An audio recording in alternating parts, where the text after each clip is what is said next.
Hi everyone, in front of me I've got MOTOROLA Moto G32 and let me share with you how to soft reset your device.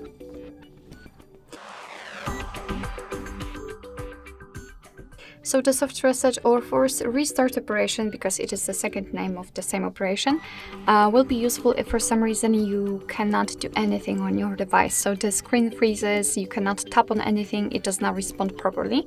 The soft reset should help because your device will simply close all of the processes, all of the operations, all of the apps, and should get back to its normal state.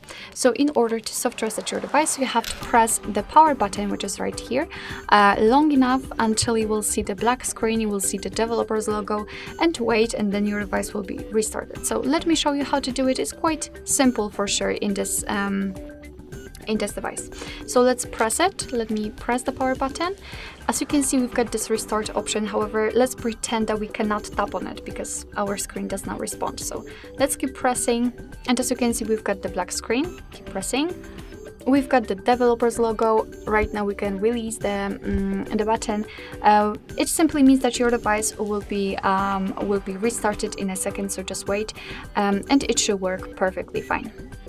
Alright, so that will be all. Thank you so much for watching. I hope that this video was helpful, and if it was, please hit the subscribe button and leave the thumbs up.